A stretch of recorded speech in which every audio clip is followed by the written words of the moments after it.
yang dibanggakan. Pada waktu kita memikirkan bagian ini menjadi sesuatu yang nggak sederhana sebetulnya.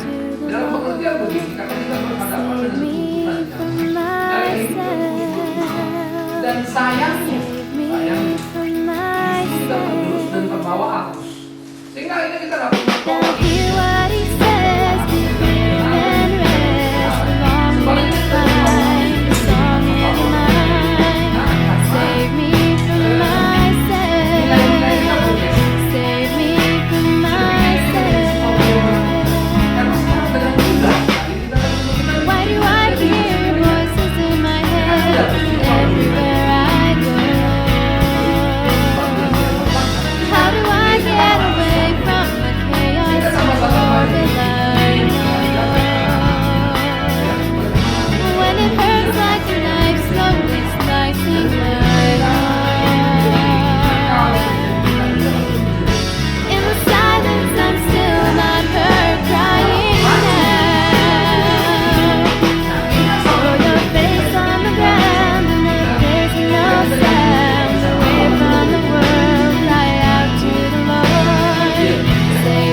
kadang-kadang itu urusanmu. It's not my business. Lalu orang tuanya dibuang begitu aja, sadis. Nah, ini yang kita mesti hati-hati sehingga di dalam rangka kerinduan kita untuk menjadi seorang ibu, kita harus belajar lembut tetapi bukan lemah, memperhatikan tapi bukan memanjakan, ya. Yang ketiga, penuh kasih sayang tapi bukan kasihan. Ini juga penting sekali. Ketidakmampuan kita membedakan inilah yang sebetulnya menjebak kita, menjadi salah dalam keibuan kita. Ya, penuh kasih sayang, tentu kita mengurus anak itu dengan hati yang sungguh-sungguh. Tapi bukan kasihan, misalnya kita pukul dia. Kamu salah, pukul, nangis. Ya, mama saya punya kelemahan dulu kalau habis pukul saya, dia ikut nangis. Jadi saya tidak pernah sebetulnya pada akhirnya menjadi takut kepada mama saya. Dan saya juga tidak pernah memahami sepenuhnya apa arti hukuman yang saya terima. Karena mama saya jadi kayak menyesal sudah memukul saya. Salah. Kasihan. Pukul, nangis, beri pengertian, oke. Lain kali jangan diulangi. Tapi jangan kita ikut nangis. Itu jadi kasihan namanya. akhirnya tindakan benar kita menjadi semacam tindakan emosional yang salah. Kan jadi bahaya nih. Jadi anak nggak bisa mendapatkan nilai yang benar. Apa sih sebetulnya? Siapa yang bikin konfusi? Siapa yang bikin bingung? Kita sebagai orang tuanya. Berapa rawatnya ini, berapa berbahayanya ini dalam hidup kita hari-hari. Karena itulah perlu sekali untuk kita mengerti dengan utuh bagaimana memahami apa itu kasih sayang dan apa itu kasihan. Jadi bedakan lembut dan lemah, memperhatikan, memanjakan, kasih sayang dan kasihan. Itu hal yang tipisnya setengah mati, bergeser dikit sudah berubah.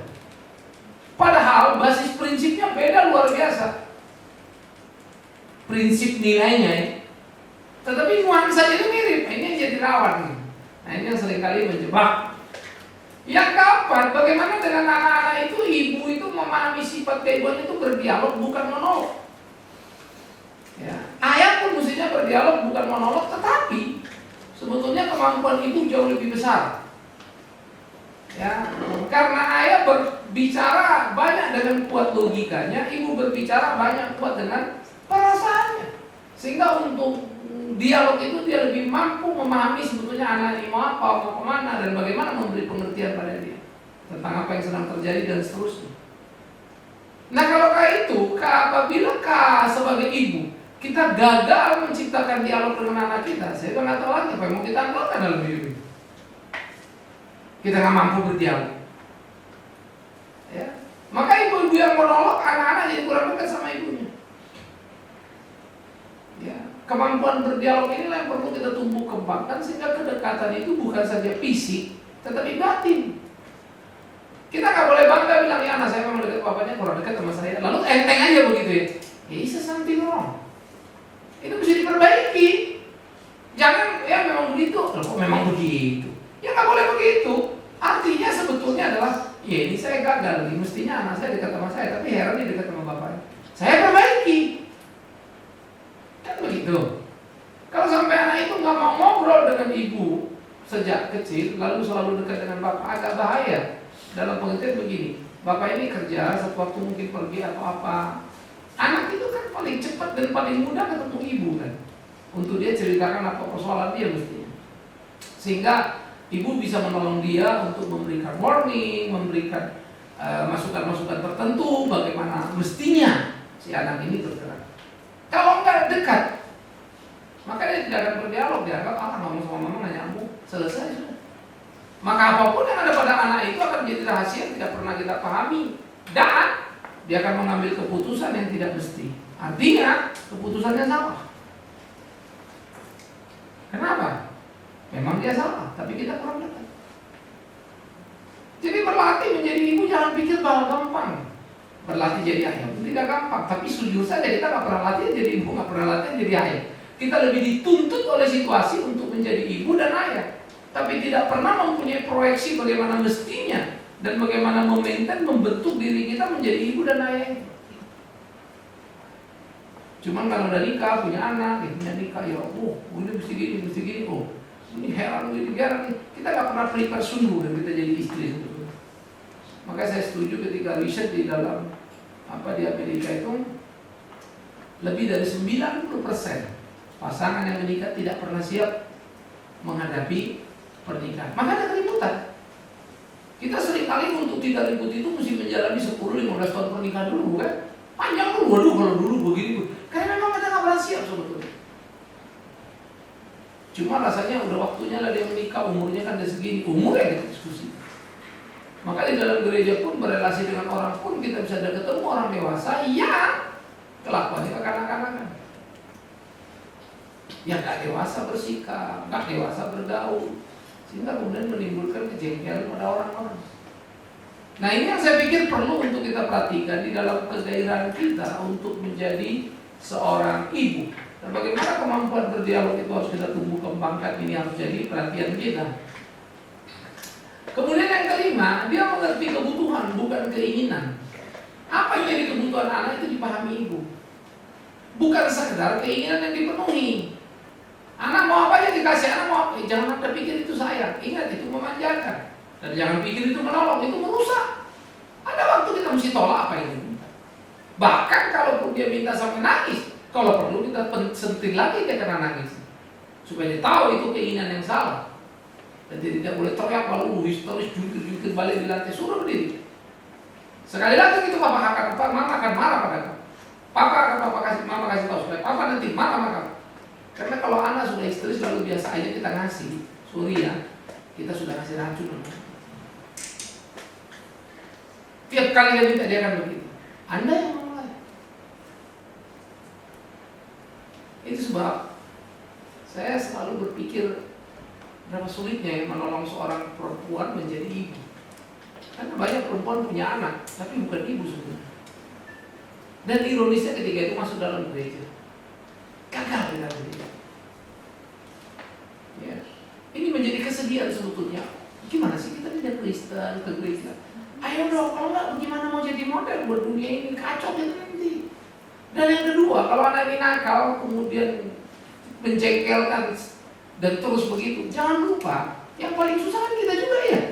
Karena kita akan makin tua, makin tidak berdaya, baik fisik kita, kerjaan kita kan semua akan merosot. Bayangkan kalau anak ini taunya ngerong-ngerong saja terus. Masa sampai hari tua mau mati pun kita mesti ngerong-ngerong? Kapan enaknya? Kapan menikmati hidupnya?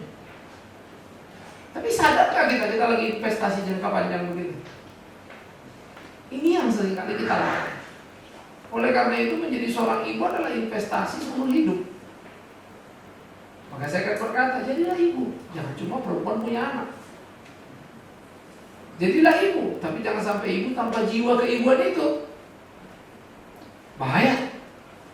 Karena kalau kita bilang kita perempuan punya anak disebut ibu, ya maaf. Jadi kalau anjing beranak, ya anjing juga kan ya. Tapi kan kita beda dengan anjing, betul nggak? Kita kan bukan itu. Membuat klasifikasi kita jadi lain. Ya, bagaimana menolong anak ini jadi anak yang sungguh, yang bisa mengabdi dan seterusnya. Nah inilah kemudian memahami sifat keibuan antara batas tipis tadi ingat ya. Lembut, tapi bukan lemah. Memperhatikan, tapi bukan memanjakan. Penuh kasih sayang, tapi bukan kasihan. Ya, berdialog bukan monolog. Tahu apa kebutuhan, tahu apa keinginan. Berikan kebutuhan anakmu, bahkan ketika dia marah. Tapi jangan berikan keinginannya, bahkan ketika dia ngotot. Minta itu. Mesti tahu ini keinginan yang nggak baik. Kalau perlu pukul di atas keinginannya. Tapi untuk kebutuhan beri dia. Kalau perlu paksa dia. Kalau dia nggak mau. Ini penting. Bahwa kita punya pengalaman macam-macam. Oh saya nggak pukul tapi jadi begini. Silakan, itu pengalaman sangat situasional. Tapi kita lagi bicara standar. Standar ini harus kita lakukan. Ini yang harus kita lakoni dalam keseharian kita. Ya, ini jadi penting. Saya ingat betul ketemu teman saya, ponakannya berapa 20 tahun, kemudian harus operasi ususnya bermasalah. Ironis ya, bapak mamanya memang betul-betul anak itu nggak mau sayur, nggak mau, jadi nggak pernah dikasih. Oke, jula apalah ya, udah kayak barat. Tapi orang barat aja pun makan salad kan begitu ya. Ini kagak mau begitu. Ini tuh peristaltiknya mampet karena nggak ada serat. Sampai operasi berat tuh. Saya kalau ingat-ingat itu, aduh bapak emak, biaya makan mahal tinggi, ya kan, mahal terus itu kan, hanya untuk bikin anak sakit. Ironis amat ya. Saya lebih murah dari keju, serat dibutuhkan kok. Maka dia sudah membuat anaknya terpolos sekian tahun, belasan tahun waktu itu harus dioperasi kan. Karena peristaltiknya memang kan. Jadi nggak ada serat, jadi tidak ada satu proses ya terhadap kotoran itu untuk kemudian keluar. Jadi mampet di usus, peristaltiknya itu nggak bergerak lagi. Jadi ususnya begini nih. Ngerti ya? Saya waktu itu pikir-pikir apa bisa begitu, baru kemudian kemarin waktu ya udah makin belajar. Wow, namanya usus yang begini ini peristaltik. Usus kita begini, memproses makanan itu sehingga ada serat yang menolongnya.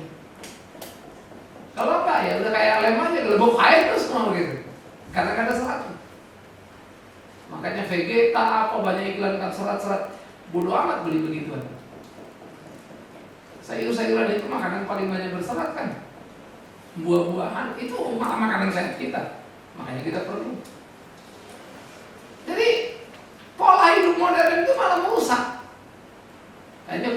coklat, dikasih lagi yang begitu. Hanya karena anak nggak mau sayur misalnya. Coba dari kecil paksa. Ya. Nah itu kalau bapak anak saya nggak mau kasih saya bilang sapu lidi. Pilih sayur, sapu lidi terserah. Ya jelas semua pilih sayur. Walaupun jengkel kesel, dia makan deh. Nggak sayur, sapu lidi. Ya. Saya bisa marah kalau mereka saya suruh makan nggak mau. Belajar. Namanya ngikutin selera. Kalau udah dari kecil nggak suka, ya mereka juga bakal suka. Itulah kita merusak. Karena nggak kita pahami, kita meracuni anak kita tiap hari. Pas kalau dibilang gitu masih ibu-ibu marah ya. Bapak nggak tahu saya berjuang, saya sayang sama anak saya nggak mau. Itulah sayangmu yang salah itu. Dalam sayangmu kau rusak anak. Ironis kan?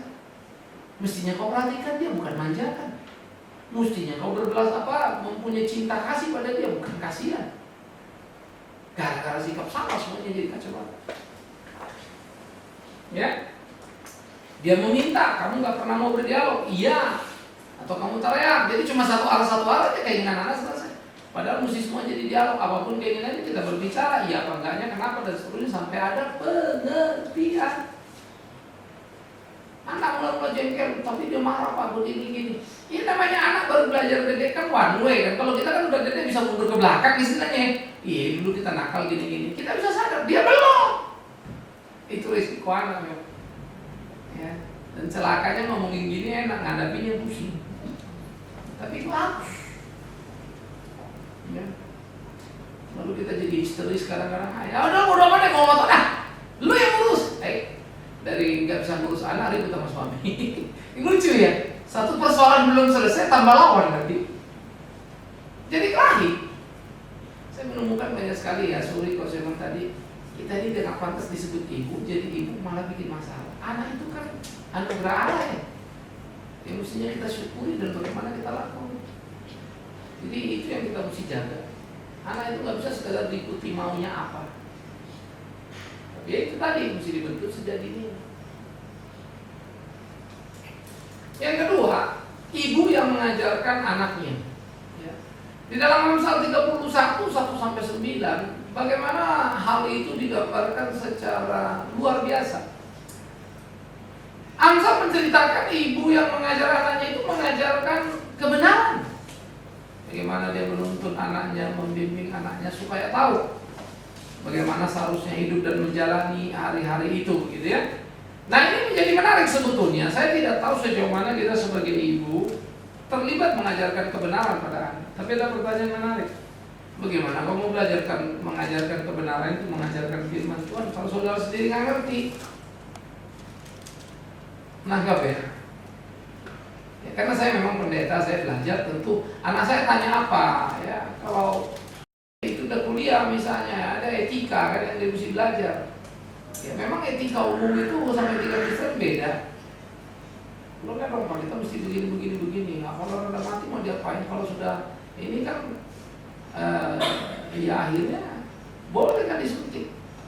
Kalau pasiennya mau gitu kan, masih healing istilahnya. Atau itu nasihat. Saya bisa bicara dengan dia. Ini begini. Kalau ini begini betul ukurannya gini.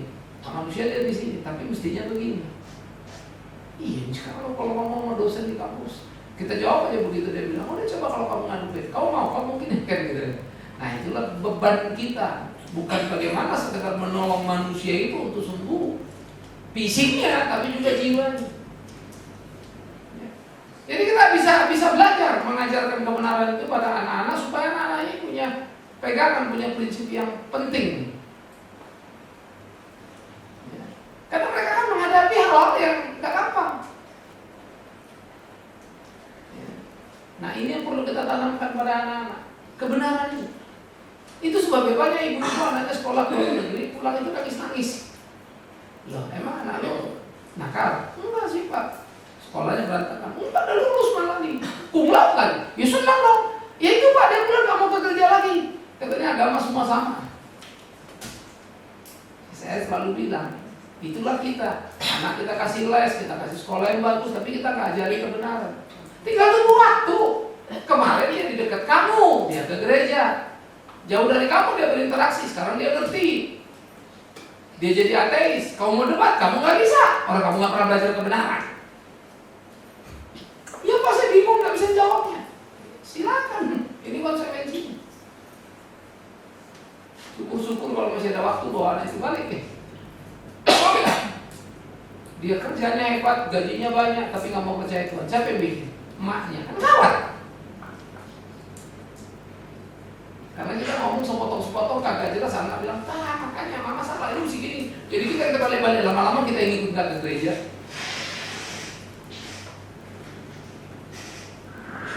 Indonesia. Nah saya menemukan di sini banyak sekali. Ya, kadang-kadang ada keprihatinan mendalam pada diri saya misalnya. Ini penting. Semua orang harus belajar. Ya. Tetapi saya juga melihat, heran nih orang nggak punya rasa penting untuk belajar ini. Padahal dia persoalannya tiap hari itu juga. Ya, urusannya itu lagi, ributnya itu lagi. Karena kecenderungan orang Kristen belajar itu paling males. Take it for granted saja semua. Ini kita nggak bisa. Mesti mau memperhatikan. Ya, saudara-saudara lihat, lebih dari separuh persoalan anak-anak remaja atau anak pemuda dari pergaulan, bukan keluarga.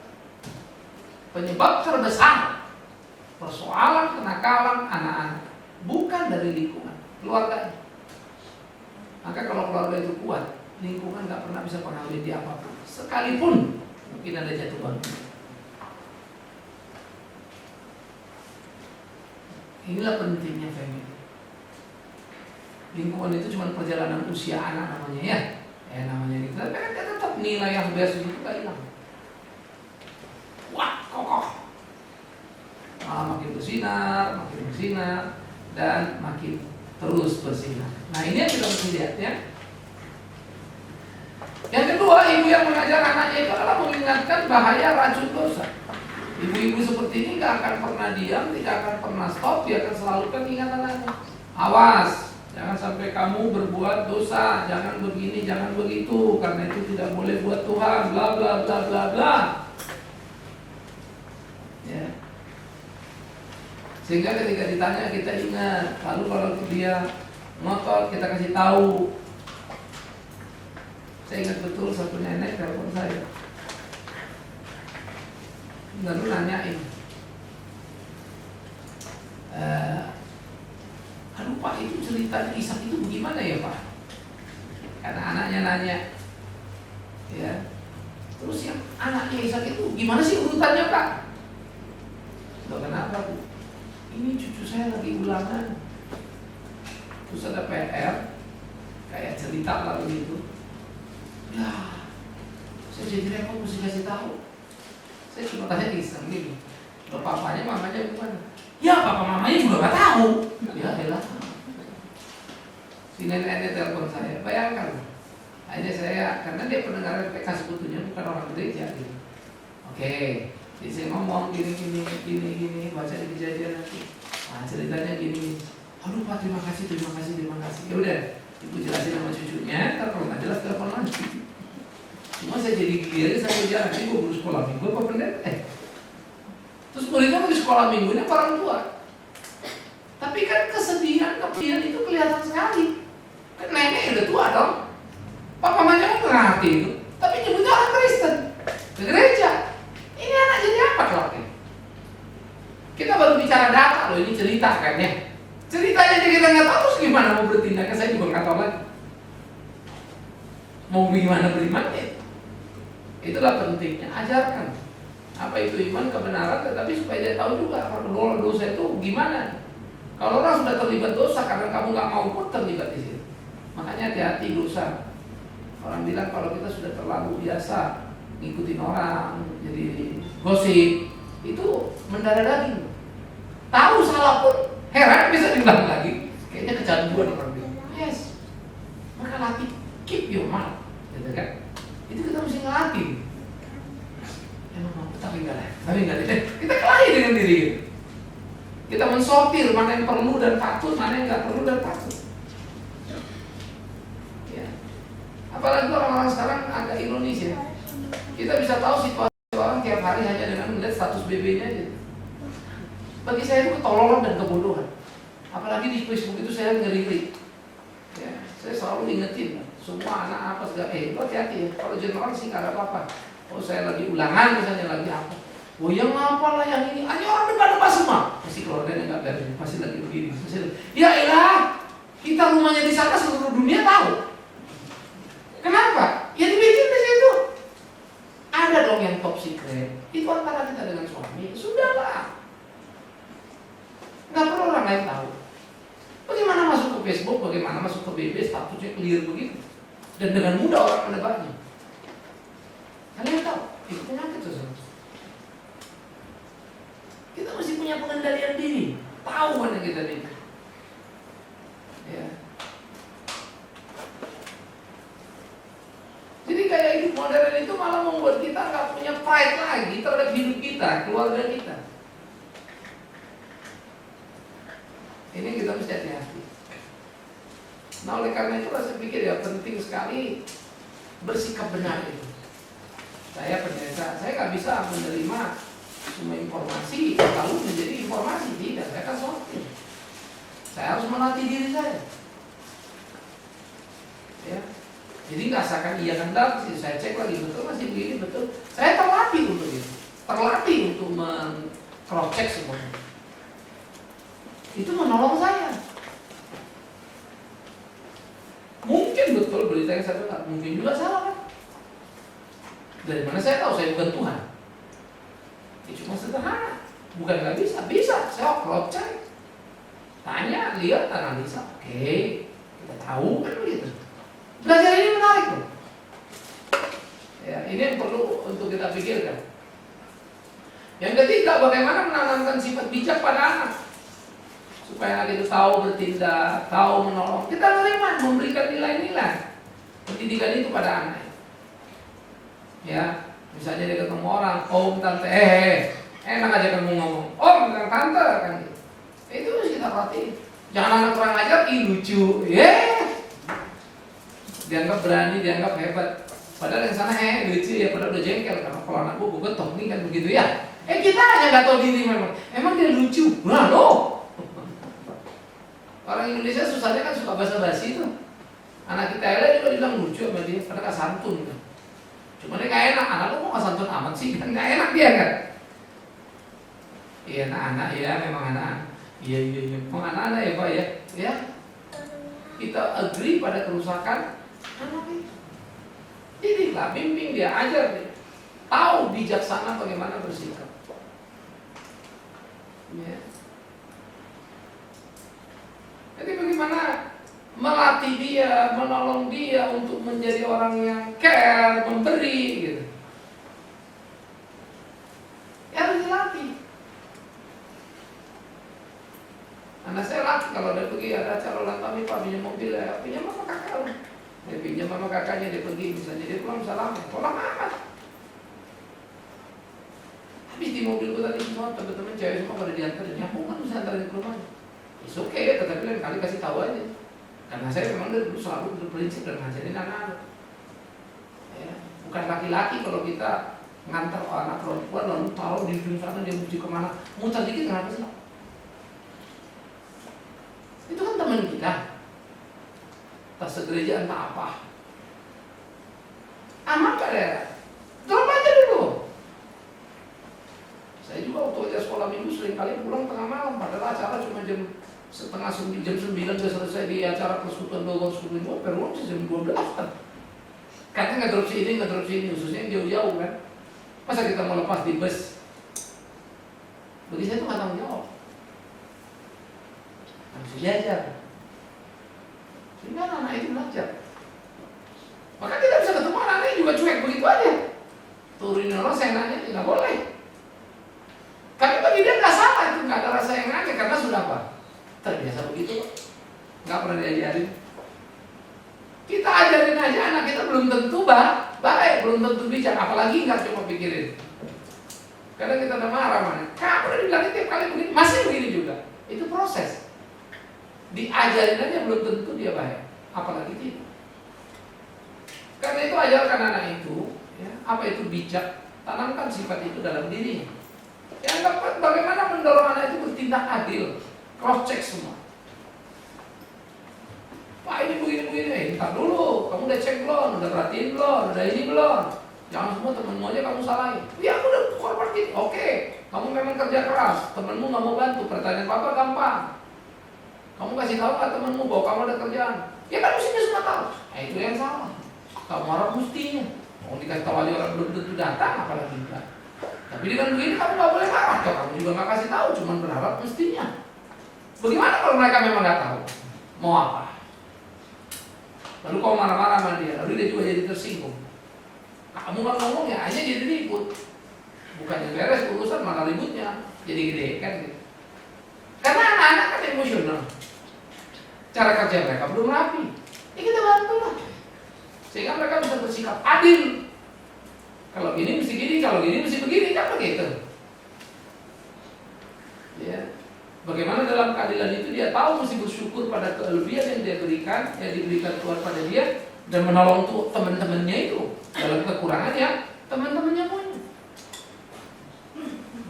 Ya. Ini harus menjadi menarik. Sifat adil itu penjelasannya begini. Kamu mau orang seperti apa pada kamu? Nah, begitulah buat orang lain. Itu adil loh. Jadi basis adil paling gampang. Kan tidak adil kalau kita mau orang hormat sama kita, tapi kita nggak pernah bisa hormati orang. Nggak akan. Nah ini yang kita tumbuh kembangkan. Sehingga anak-anak itu kan bertumbuh di situ menjadi bagian yang utuh dan mereka mengerti itu dengan penuh. Ya mereka bisa menjadi sungguh-sungguh. Ya.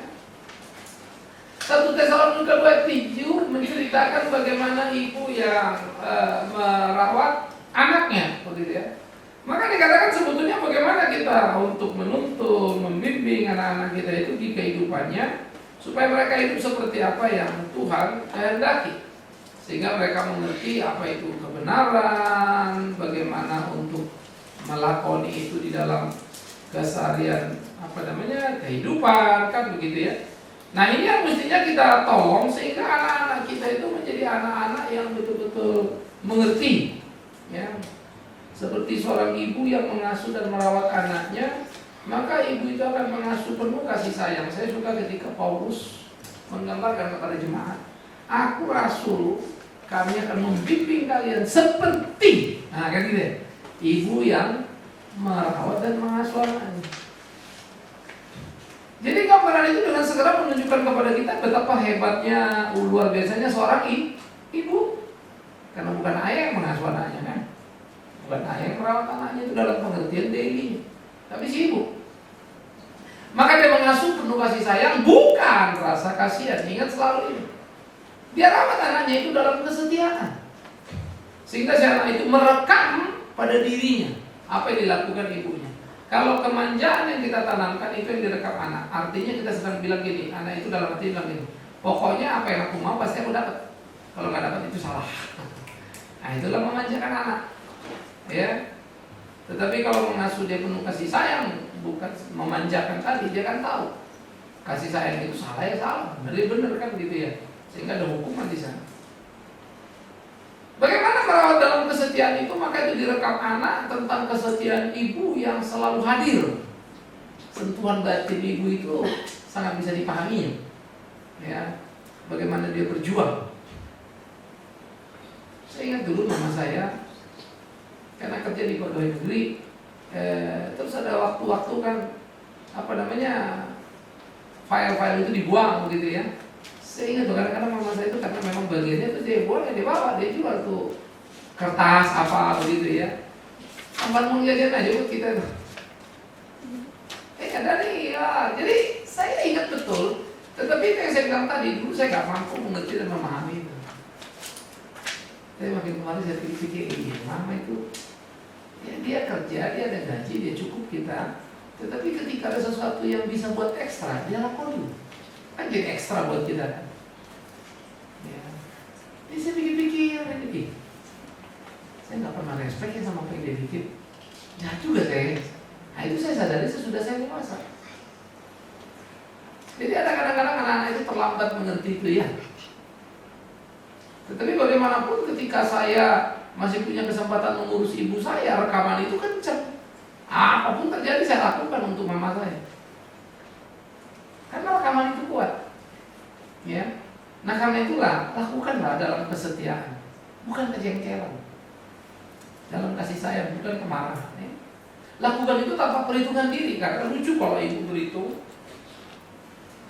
melakukan sesuatu untuk anaknya. Ibu apa ya? Ya. Kita nggak bisa begitu. Maka ibu-ibu jangan jadi terlalu egois. Saya paling nggak bisa terima kalau ibu-ibu ya bisa punya banyak waktu ke salon, ngerumpi, ngegosip, arisan, tapi ya nggak punya banyak waktu untuk dengerin anaknya, ngurusin anaknya. Ya.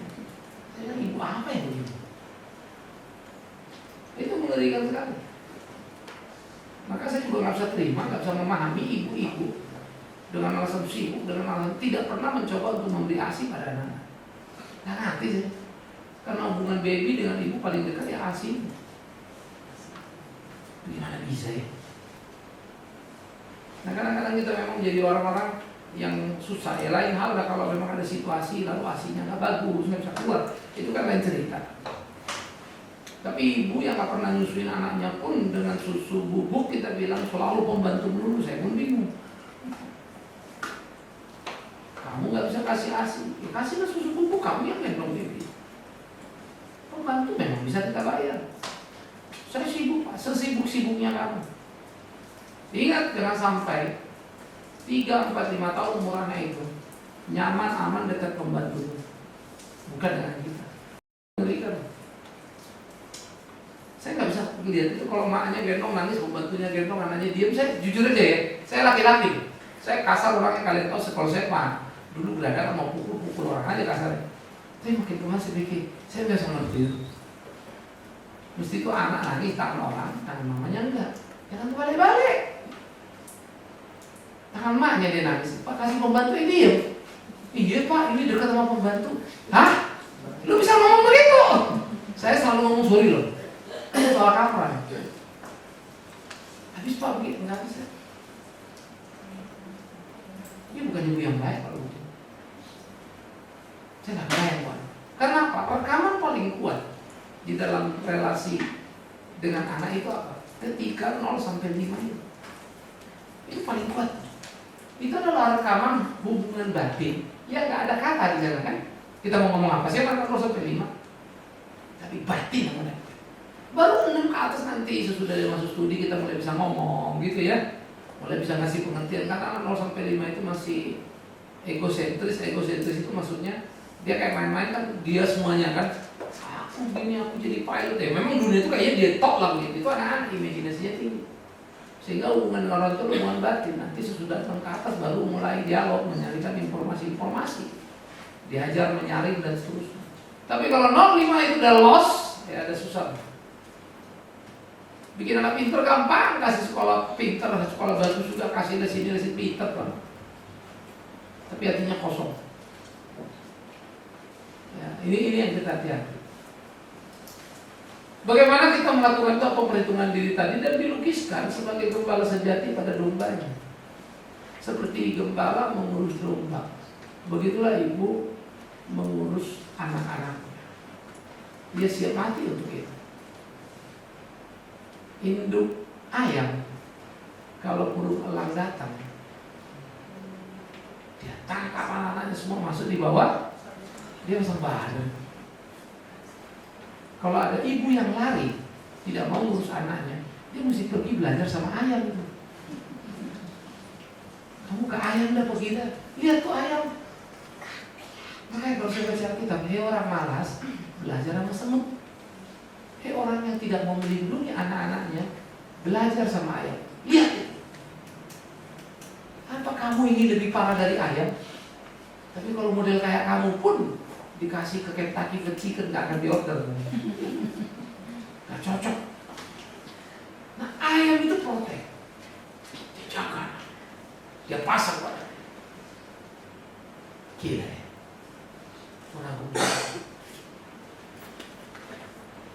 Nah itu sebab perlu sekali kita untuk memperhatikan ya, karakteristik dari sekitar kita.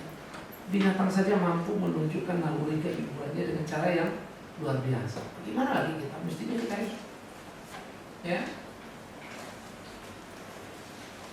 Kemudian ibu yang menjadi penghiburan. Ibu yang menjadi penghiburan kalau kita baca di Yesaya 66 ayat 13 itu, dia adalah ibu yang bisa membaca adanya persoalan anaknya. Ya. Anak itu punya persoalan apa? Saudara bisa melihat muka anaknya. Ya. Anak ini kalau gini, ini biasanya begini nih. Ini kalau gini, ini biasanya begini. Kalau gini nih Pak. Ini begini nih. Ya. Saya paling senang kalau ibu-ibu tahu anaknya. Aduh, ini anak saya lagi begini Pak. Biasanya pada gini nih. Gini nih. Itu yang paling penting. Ya. Seperti seorang yang dihibur ibunya, demikianlah aku ini menghibur kamu. Kamu akan dihibur di Yerusalem. Maka ibu yang menghibur, bagaimana dia menghibur kalau dia tidak pernah tahu persoalan anaknya? Maka bacalah. Tahulah anak ini lagi apa.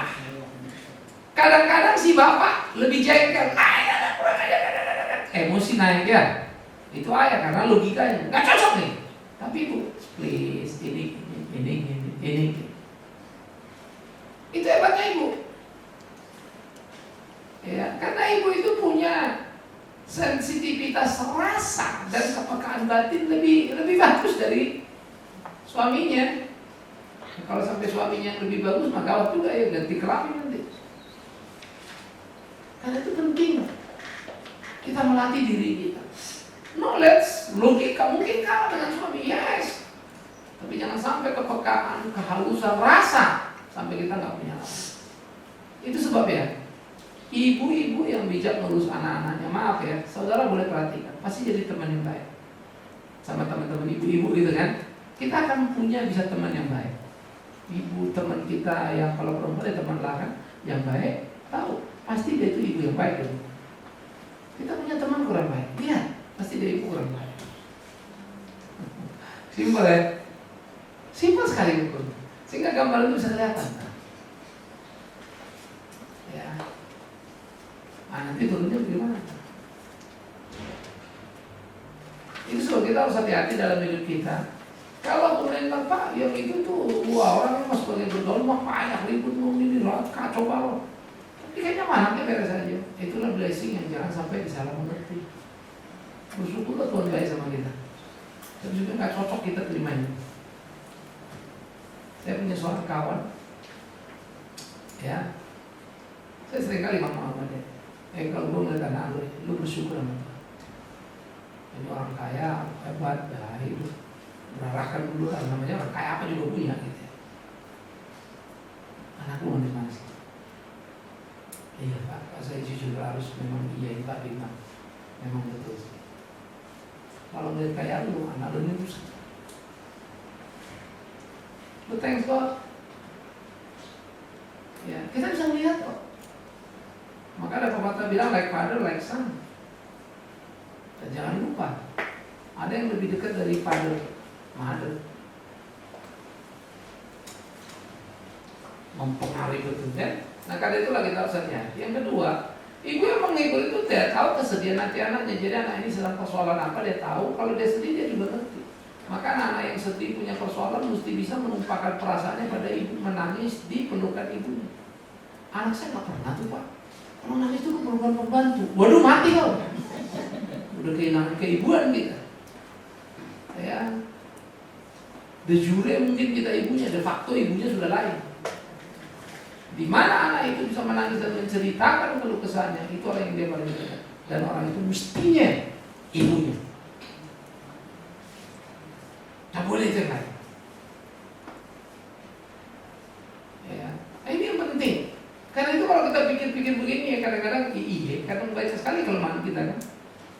Yang kita mesti prepare, ya. Jadi mengerti kesedihan anak itu, terus mampu sepenuhnya berbagi rasa. Dialog tadi, apa yang sedang dialaminya? Itulah gunanya ibu dengan sejuta pengalamannya.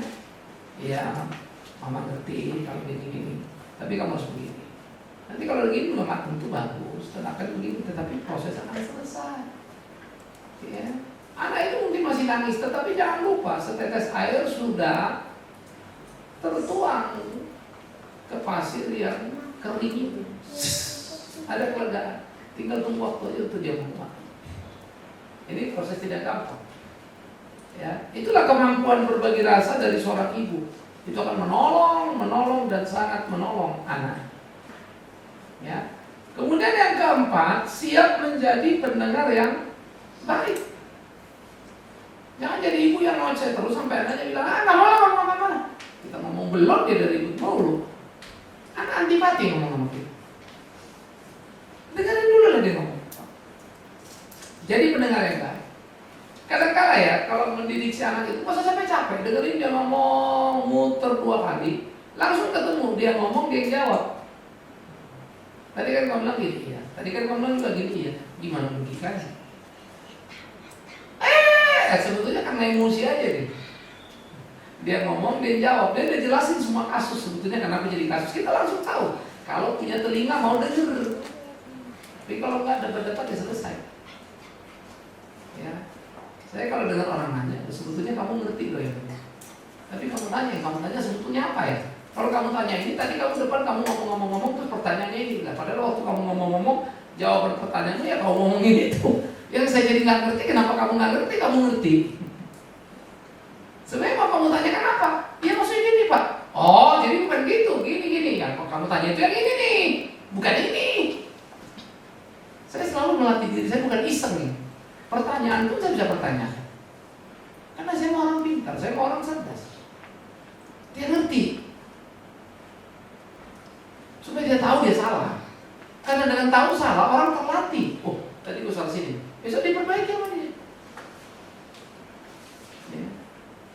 Ini yang kita mesti perhatikan sehingga betul-betul kita menjadi pendengar yang baik sehingga bisa menolong orang itu, bahwa orang itu sebetulnya tahu tapi dia nggak tahu kalau dia tahu. Nah itulah gunanya kita menolong dia. Ya. Kemudian menjadi seperti Tuhan yang menghibur umatnya. Begitulah ibu-ibu itu sehingga kedekatan ibu dengan anak selalu memberikan keteduhan. Tahukah Anda ketika di rumah itu suasana manis, baik, harum, suami segala apapun kalau pulang ke rumah teduh tenang.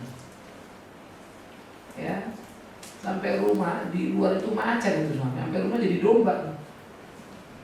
Karena suasana itu, siapa yang bikin suasana itu? Mama, ibu.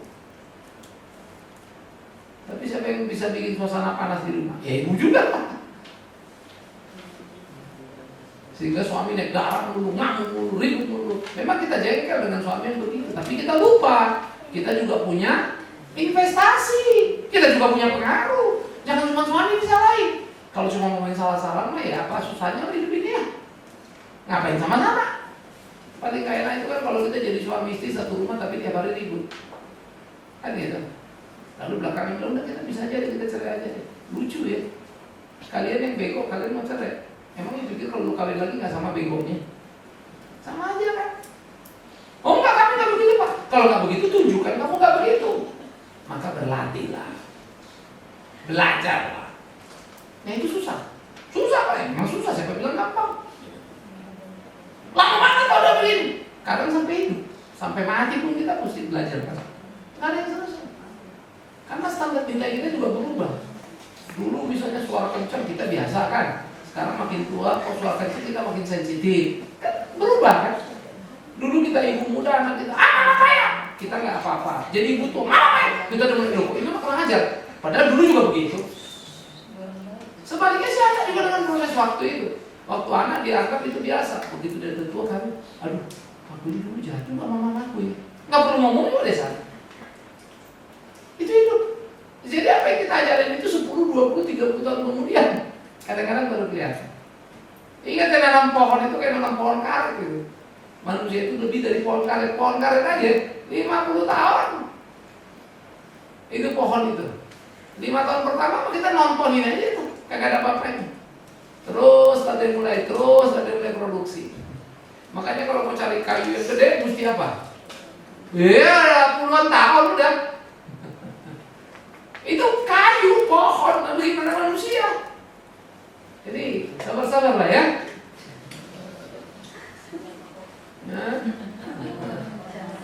Suamiku brengsek, sabar. Anak brengsek, sabar. Sampai kapan Pak? Sampai mati. Memang iya. Itu lagi. Tetapi jangan lupa kesabaran kita itulah keselamatan kita. Kesabaran kita itulah kebahagiaan kita. Sebetulnya kita jengkel ketika ada sesuatu terus kita nggak bisa lalu naik darah terus, ya kita stres. Tapi kalau bisa menyikapi dengan tenang dan mengalahkan rasa marah kita tenang banget. Ini kita mesti perhatiin ya. Kemudian ibu yang tak mungkin melupakan anaknya, sehingga dimanapun ibu itu berada, hatinya ada di mana? Di rumah. Maka ibu itu tidak betah lama-lama di luar. Udah selesai dia pulang. Tapi ada tuh Pak, ibu itu betah di luar terus Pak. Saya juga bingung. Herannya di rumah dia nggak betah, makin bingung lagi gitu ya. Bagaimana dia nggak betah di rumahnya? Karena rumah itu istananya ibu justru. Ya, jarang bapak-bapak menjadikan rumah istananya, tapi ibu yes. Itu bagi ibu, dia menciptakan. Karena rumah adalah bukan gedungnya, isinya, suasananya. Dia maintain. Ya. Kemanapun ibu pergi, buat tangan untuk anaknya. Saya kalau sering pergi pulang, sampai rumahnya kok tanya, kok nggak beli ini Pak? Lupa, kagak kepikiran, nggak ingat gitu ya. Ya. Belakangan aja udah mulai terus belajar, lagi kemana nih? Oh kesini bawa ini, kesini bawa ini. Ada aja lah. Ya paling umum bawa makanan yang khas di situ apa? Lu mau apa? Kita bebe-bebean gitu ya. Tanya gitu. Tetapi kalau ibu-ibu mana pasti lah. Ya. Makanya ibu-ibu yang paling rajin belanja, tapi tolong yang belanja untuk diri sendiri. Kadang-kadang kita rajin belanja untuk diri dari mulai lipstick sampai CC itu, rambut, cat apa segala macam. Ya anaknya nggak dapat apa-apa. Mama pun kalau dibeli udah kamu pakai punya mama. Pasti anak nggak respect. Anak itu dapat apapun menyenangkan, karena rasa kedekatan sama mama itu membuat dia berimajinasi dan menghayal nanti mamanya pulang dapat something. Waktu nggak dapat dia rasa kecewa. Kalau bapak dia selalu pikir bisa dapat bisa enggak, dapat dia surprise. Kalau anak lain, kalau perempuan sama mama ya nggak dapat dia kecewa. Kalau bapak dapat dia surprise. Maka kita melatih diri. Saya bapak, saya laki, saya juga latih begitu. Ya. Di sini ini ada kas ini nih. Mau nggak?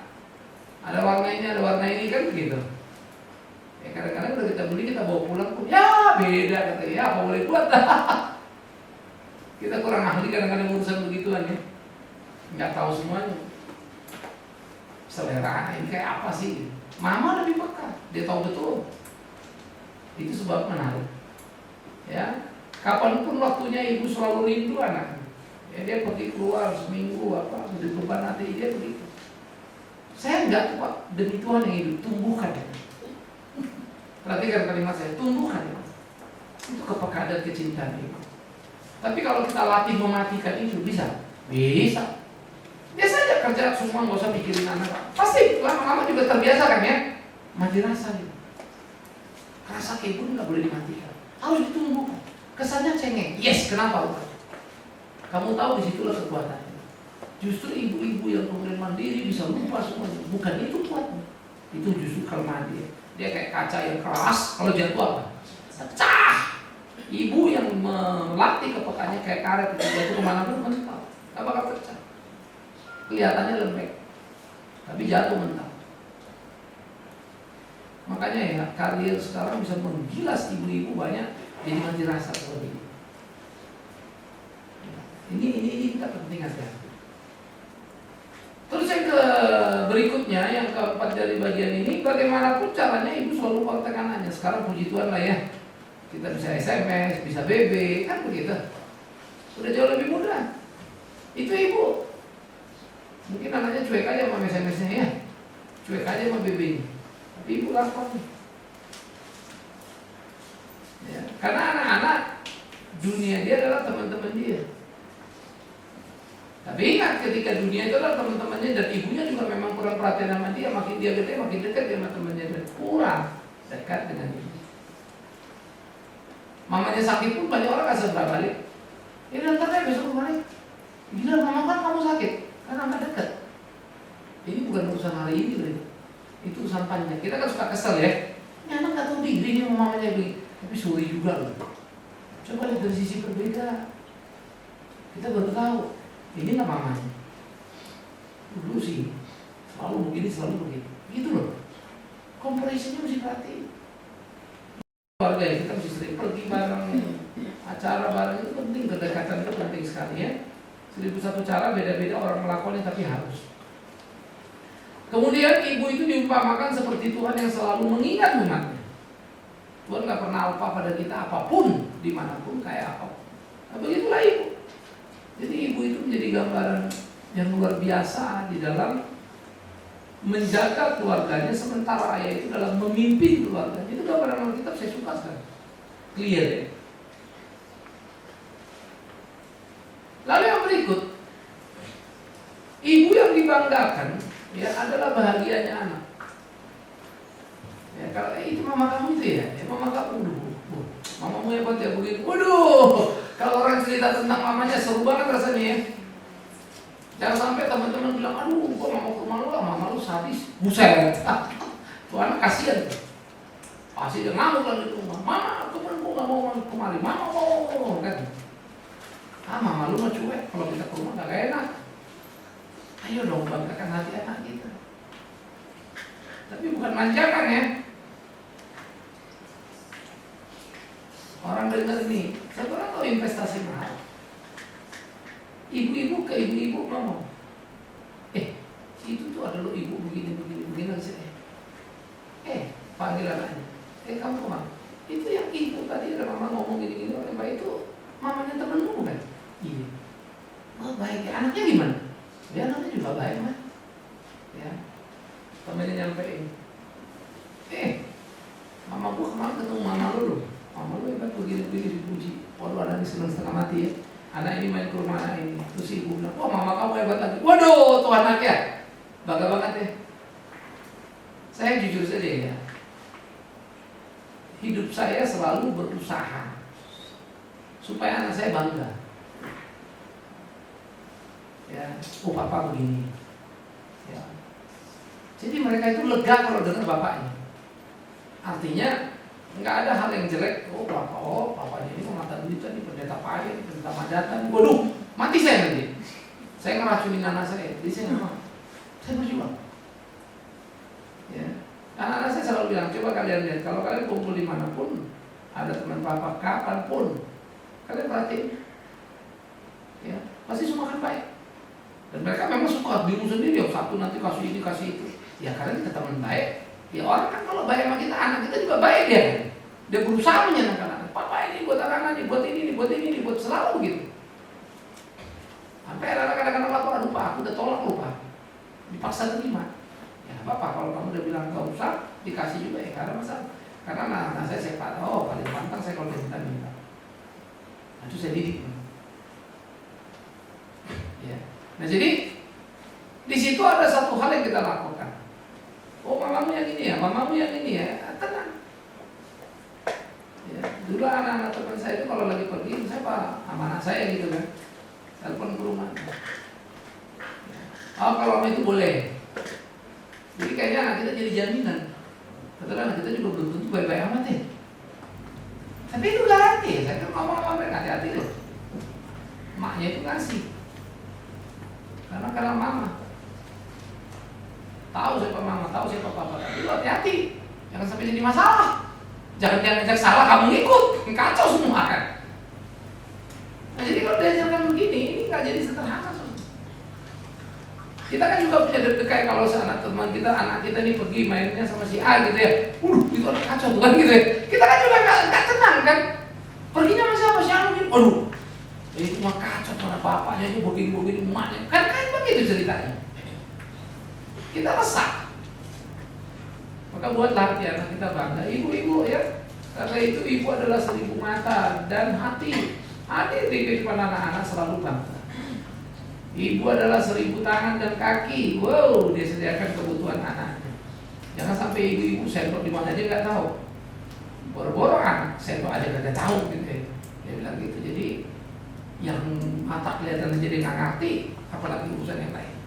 Maka ya naluri keibuan itu harus ditumbuhkan. Ibu itu 1000 telinga dan mulut peka pada keluh kesah anaknya. Ibu itu 1000 karsa dan karya. Buah bibir yang membungkakan anaknya. Itu mama kamu ya, itu gini ya, itu gitu ya. Ibu adalah 1000 bahagia. Siapa dia? Semoga kita. Ya. Tapi kalau saudara bilang, Pak, kayaknya saya jauh dari gambaran itu. Ya, saya cuma bilang, kajian deh. Jangan dong, mesti begitu, gitu kan?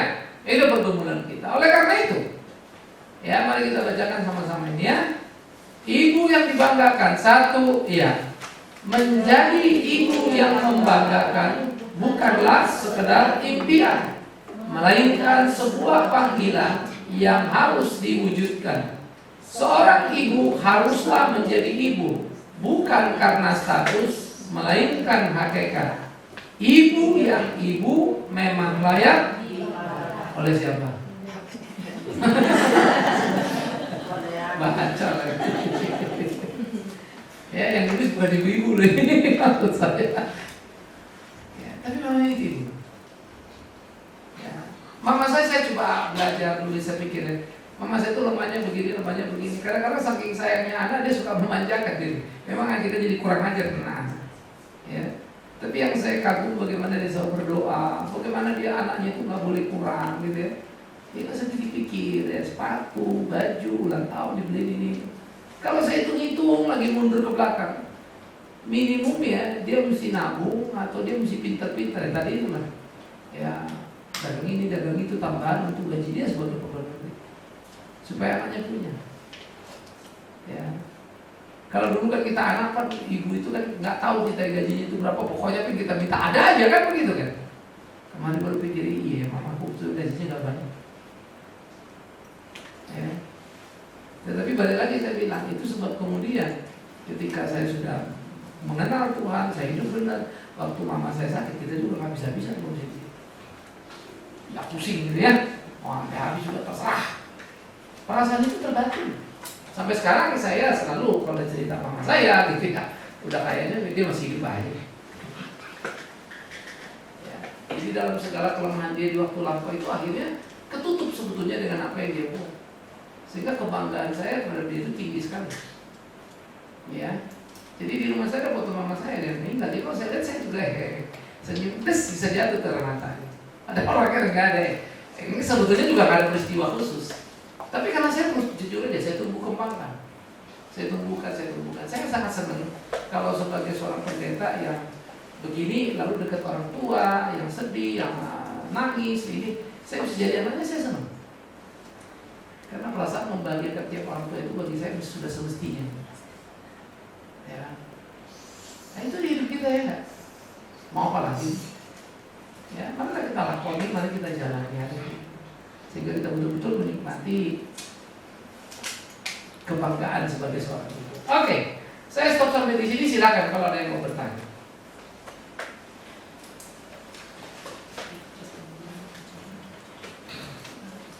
Semua serta dulu ya. Kayaknya kalau nanya banyak salahnya ini. Daripada banyak salah, jangan nanya. Jangan gitu dong. Ya, ya mari. Kalau gini gimana? Kalau gitu gimana?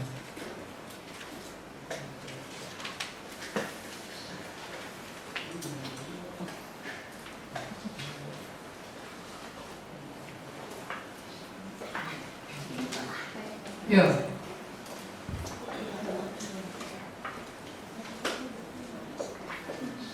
Terima kasih. Sepertinya kalau sudah kita sudah tahu menghargai anugerah, apapun yang sesen-sesen ini bisa kita lakukan sebagai ibu. Tapi yang memang kadang-kala ya itulah manusia Pak ya, jatuh bangun dan tidak lepas dari kelemahan kita sebagai ibu. Yang menjadi pertanyaan saya tadi dari awal tadi Bapak katakan kenapa anak itu bisa dekat kepada papanya gitu. Yang mau saya pertanyakan di sini kadang-kadang kita sebagai ibu sebenarnya kasih kepada anak itu ya, tegas. Saya pikir kasih dan tegas itu hampir ini kadang-kadang bapak kalau ketika anak itu datang kepada bapaknya ini yang kadang bisa jadi membuat anak ini menjadi benci kepada kita gitu Pak. Jadi bagaimanakah, apakah kami dikatakan ibu yang seperti Bapak katakan tadi, kasihan dia lu sebagai ibu nggak dikasih anaknya gitu. Makasih Pak. Saya jawab iya. Minimum kita jadi ibu-ibu yang ternyata salah pilih suami. Minimal. Karena menjadi hal yang memalukan kalau di dalam rumah suami istri berkompetisi untuk merebut perhatian. Itu salah besar. Itu pendidikan yang paling rusak. Ya. Istri saya bersalah apapun, kalau anak saya kurang ajar, kamu kurang ajar mama, biar mama apapun, papa bisa tampar kamu. Papa nggak peduli mama yang salah. Tapi kamu mesti hormat sama mama. Itu prinsip dulu. Yang kedua, kalau soal belanja, ya kalau anda saya nggak oke, kewajibannya rutin. Tapi kalau bapak, saya tanya mama. Aduh, saya tanya mama, bilang mama pasti nggak boleh. Kalau mama bilang nggak boleh. Ya. Nah, jadi melatih itu kan penting. Ya, saya tanya, Ma, ini udah mau begini. Jangan, Dimas pakunya itu udah begini lagi. Itu juga bisa bagus, tinggal pakai aja tuh. Kamu sih ada 5 kan? Jelek mana yang jelek? Besok tunjukin mama jelek, besok kita harus balik lagi beli. Kenapa? Karena memang nggak bisa enggak. Ya. Jadi anak itu tidak boleh disuruh memperebutkan kasih sayang papa mama. Yang terjadi sebetulnya kalau yang lebih banyak, papanya dekat sama anaknya, anak terus si mama pikir udah bapak udah dekat, ya udah aja gitu kan. Ya udah jadi papanya yang ngurusin. Malah si mama rasa tugasnya lebih ringan. Itu salah. Kesalahan itu akibatnya yang lucu termaintainlah sikap si mama seperti itu. Sehingga si anak ya tiap hari makin gara-gara itu terbentuk kan. Lebih enak ngomong sama papanya, lebih dekat ke papanya. Jadi gawat.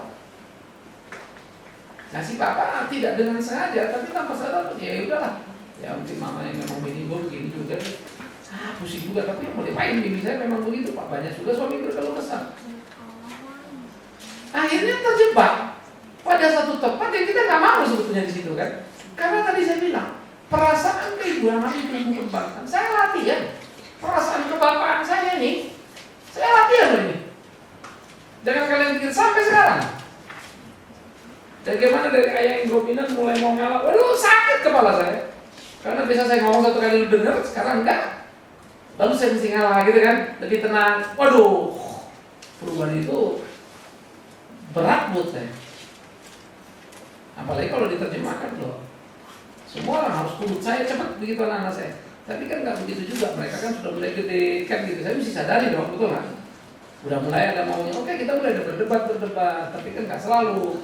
Ada waktunya ulur, ada waktunya tarik, kan udah berbeda dengan waktu mereka masih kanak-kanak kan gitu. Nah, tetapi di dalam relasi seperti begitu saya belajar, itu sebab saya katakan begitulah kita semua. Ayo kita belajar dalam keibuan kita. Belajar dalam kebapaan kita itu naluri yang harus ditumbuh kembangkan sampai kita mati. Ya, jadi akhirnya perlu berdiskusi dengan suami. Pak, kita duduk sama-sama dulu. Ini kita salah caranya. Kalau sama aku dia gini-gini terus lari ke kamu kasih, kamu iyain, kamu apain? Hanya dia pikir aku yang jahat, aku yang jahat. Kalaupun aku salah, mestinya kamu yang ngomong dulu. Tapi jangan bikin anak-anak begitu.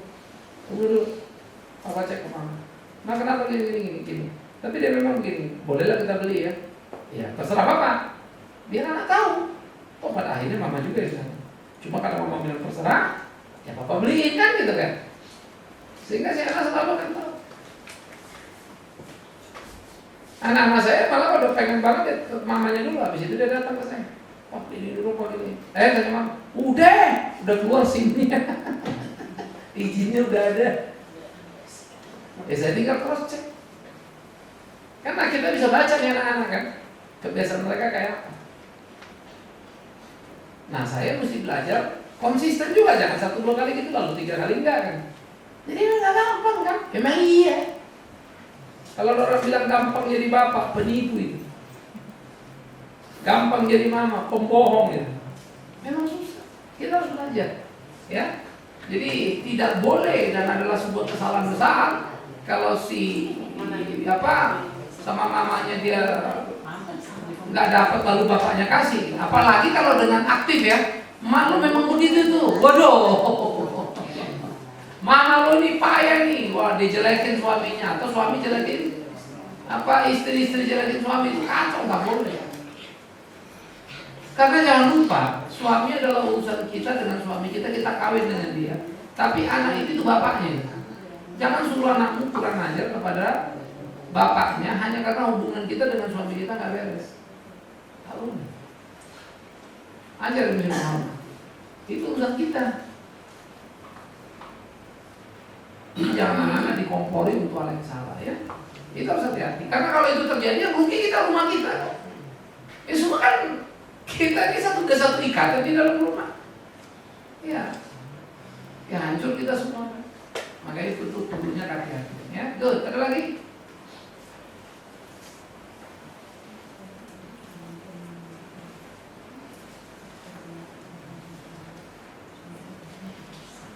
Siapa lagi ibu-ibu? Kenapa? Oh, sudah jadi ibu yang membanggakan ya? Saya belum. Saya belum, Pak. Belum. Ya, latihan.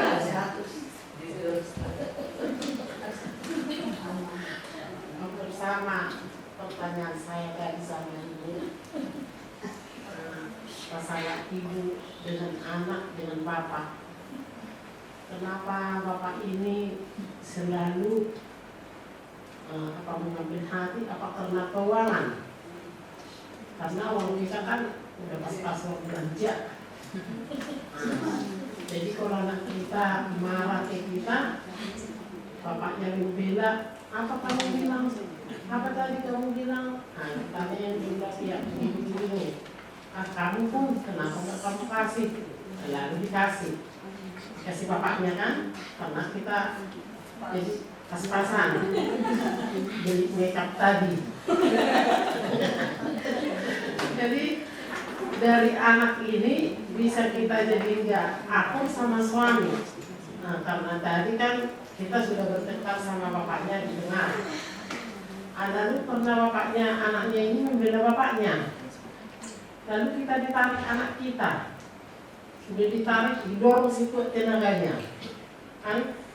Kalau satu contoh lah daripada saya sendiri, kalau kita nggak dapat nangkep tembok begini tangan kita sudah jatuh. Lalu sudah begitu keadaan anak sama mamanya. Lalu bapaknya mengatakan lagi, kita dengar pula lagi bilang. Terus dicium lagi anaknya itu dipeluk. Saya bukannya menjelekkan seperti yang bilang bapak tadi. Jangan hanya suami yang salah. Tadi katakan seperti itu. Sebenarnya kalau ibu-ibu ini nggak pernah selalu menyalahkan. Kalau saya rata-rata aku rasa seperti itu. Karena kalau kita jelek-jelekkan pun suami kita adalah kejelekan kita. Jadi untuk mengobati ini, pertanyaan saya sekarang untuk mengobati hati kita ini kepada si anak ini, karena si anak ini sudah nggak mau teguran lagi. Tetapi saya bikin cara untuk menegur dia mendadak. Lalu kuali ini kan ada kuali yang sekarang nggak bisa tergores kan. Lalu dikocok-kocoknya menteganya sikut tenaganya berkacak-kucuk gitu kan. Jadi saya mendengarnya begini atau satu pasar beginilah, karena di sini juga masih panas, di sini juga masih panas. Jadi mungkin dia begitu juga ke saya. Nah, saya bilang gini, cara ngocok menteganya di penggorengan itu jangan begitu dong. Kok kasar banget bikinnya, nanti usai itu penggorengan. Tetapi kamu orang pintar, kenapa begitu caranya? Itulah saya bilang cara saya untuk menegurnya. Tetapi sampai sekarang dia belum mau negor saya. Jadi caranya bagaimana untuk menegur? Sedangkan dia sudah punya istri, sudah menikah, sudah 2 kali 2 tahun. Tetapi suami saya sudah sering menyuruh dia supaya bisa dari kami pisah rumah. Terus saya bilang, ngapain pisah-pisah ngontrak rumah? Kita gede, kamar cukup. Dia udah duduk di sini selalu, aku yang bilang begitu memang. Sudah sering bapaknya nyuruh, udah pergilah dari sini, ngontrak kamu, istrimu pun begini, bukan begini, bukan gitu. Jadi saya, kalau di pribadi saya, istrinya ini biarpun begini udah sakit-sakitan, memang sudah jodoh anak saya, sudah begitu nasib saya punya mantu, saya tidak bisa suruh dia entah masak entah apa, saya sendiri terus-terusan, saya tidak permasalahkan. Saya pikir begini, biarlah dulu biar mereka bisa punya anak, karena mereka itu sudah berobat di obat-obat tradisional sekarang ini. Apa namanya sekarang itu obat-obat herbal itu. Itulah prinsip saya. Jadi sekarang kalau saya dilihatnya di dapur memasak, dibuka pintu dapur, dia mundur. Memang saya udah nggak tegur lagi. Kalau saya udah nanti malam udah tidak tidur, dia entah goreng telur lah, entah goreng chicken apalah di dapur itu, lalu dibawa. Jadi begitulah kami di rumah. Sedangkan saya sendiri sama bapaknya, dia tahu sendiri juga belum begitu atur. Seperti yang dibilang bapak dulu, mama saya sama bapak saya sampai meninggalnya bertemu di bapak dulu. Yang kubur. Jadi saya sama suami saya, ya maaf kata ya, kalau masalah seksual itu memang sudah ciptaan Tuhan sendiri ya. Kalau saya sampai sekarang sama suami saya masih tetap saya bisa kamar, karena memang bapak udah pernah jelaskan ke saya tentang tidak didikan menyetika kita bisa. Tetapi saya sampai sekarang kejijikan saya itu masih ada, tapi sudah berkurang. Sesudah saya ikut di sini. Tapi sekarang yang paling pertama pertanyaanku kepada si anak ini, bagaimana caranya saya bikin? Sedangkan mantu saya ini juga kayaknya masa bodoh aja gitu. Padahal saya dia juga sakit-sakit. Ini mantu saya ini, saya sedang mana sebelum begitu anak saya ini, mana setiap pagi saya siapkan jus buat minum mantu saya. Bagaimana lah supaya ada keturunannya gitu. Pertanyaan saya itu aja Pak, bagaimana cara saya kepada anak saya ini? Gini, sebetulnya ini musuh pertama kita ya hati kita memang. Karena kita punya hak kan untuk berlaku apapun karena kita ibunya kan gitu kan. Perasaan itu akan ada pada diri kita. Ini anak dia udah kawin tinggal di rumah, kurang ajar lagi kan kira-kira begitu. Tetapi dalam pergumulan persoalan, saya yakin ini kan bukan sesuatu yang muncul ke permukaan. Pasti ini panjang ceritanya. Nah, cuma urut-urutannya saya nggak tahu persis lah, sampai menimbulkan ketegangan antara ibu dan anak, kan begitu. Nah, ketegangan ibu dan anak yang tidak baik ini, dalam tanda petik terpelihara dan difasilitasi oleh bapak. Karena ibu sama bapak juga punya masalah, maka mencari pendukung lah. Si bapak dapat dukungan dari si anak, sehingga di rumah dia tetap eksis kan. Tetapi yang terjadi sebetulnya kan saling menyadapkan dan sedang menuju titik yang paling mengerikan ini. Karena satu waktu lawan tinggal berbalik-balik aja, siapa lawan siapa, siapa lawan siapa. Ini akan terjadi. Jadi sebetulnya tanpa kalian sadari, bom waktu udah ditaruh di rumah ini. Ini bahaya. Bom waktunya akan meledak nanti. Ya. Apakah anak ini akan ngurus bapaknya nanti? Belum tentu. Ya. Bisa-bisa dia cuma mengharapkan warisan dari bapaknya. 1001 cara, 1001 kemungkinan. Nah kalau begitu gimana caranya kan ini kan? Maka mereka laporan tadi, urus mantu yang bisa kita urus di rumah kita ya. Udah punya cucu kan? Urus cucu itu sebagaimana mestinya. Oh belum. Jadi ya anak ini kita urus membantu ini. Tetapi kalau memang mereka bisa berumah tangga sendiri, jauh lebih sehat. Jauh lebih sehat artinya mereka pindah rumah, itu jauh lebih sehat. Yes, supaya dia belajar hidup itu apa.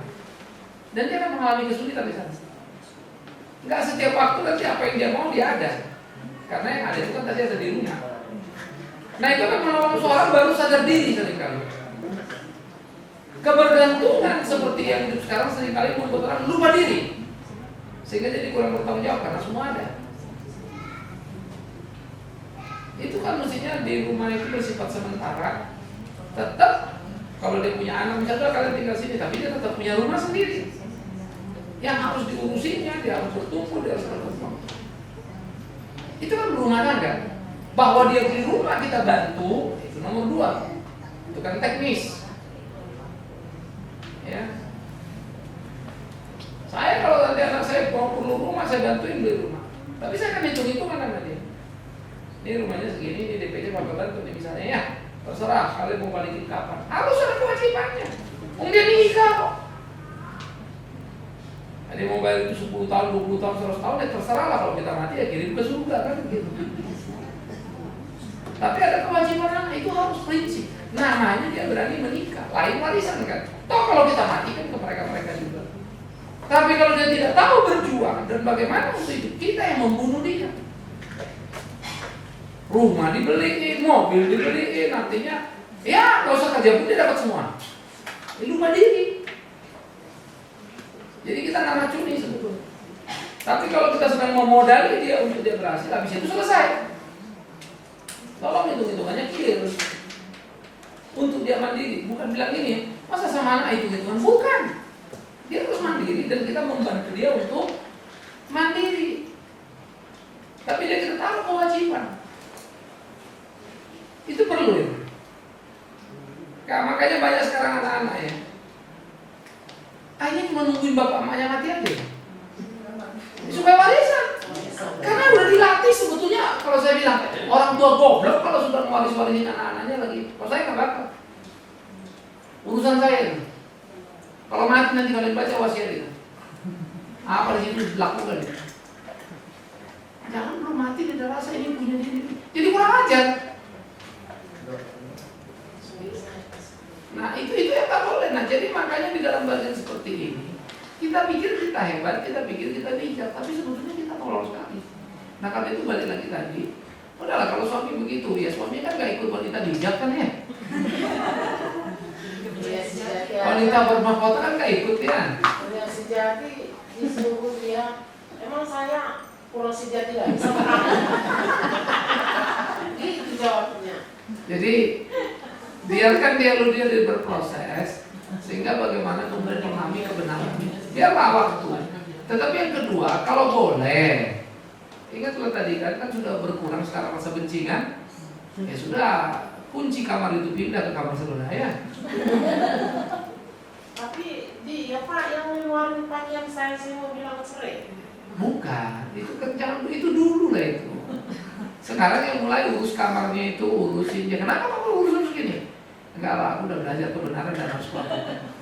Kalau apa? Kalau masalah bersihin, biarpun diusir aku dari kamar, spraynya saya ganti, kamarnya saya rapikan segala. Mandi merapikan juga dia. Mandikan maksudnya. Bapak ini. Loh, memang itu hidup. Loh, kalian dengar gini ya, sekeras-kerasnya hati laki-laki, ya, kelembutan perempuan akan menghancurkannya. Si Simpson itu kuat itu. Gara-gara si dilus-lus si Delila dia langsung rontok deh. Ya, jadi nggak ada. Makin keras kita menghadapi laki. Tolong ibu-ibu ya. Istrinya selalu saya bilang juga, kalau kamu keras sama saya ngelawan saya, nggak bakal lu menang. Karena naluri kita laki-laki ini jeduk langsung naik nih. Pride kita kayak diinjak. Berarti laki-laki mau menang sendiri. Memang dari sononya. Memang dari sononya begitu. Makanya dia dibilang saja kita jatuh dalam dosa. Laki-laki itu kan pemimpin. Ya dia rasa penguasa dia. Yang mestinya menolong, yang mengatur, mengelola, mengasihi. Jadi dia rasa dia paling hebat. Gimana ngancurin orang ini? Jangan lawan, percuma akan hancur. Lembut sama dia. Kelembutan itu menghancurkan dia. Sorry ya, kalau ada laki-laki punya istri kedua, terus dia lebih betah ke istri kedua, kenapa? Karena istri pertama cerewet aja kalau ngomong. Istri kedua, papa udah makan belum? Namanya juga servis tingkat tinggi ya. Betah dari situ. Walaupun palsu kan?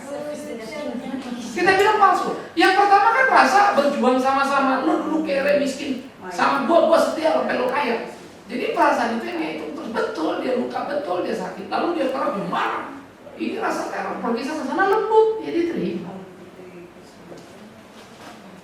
Maka kita bilang lewatan dia betul di sana. Sebetulnya yang terjadi tanpa kita sadari, memang posisi kita disakiti, tapi kita bertindak yang kemudian harus kita sesali, percuma.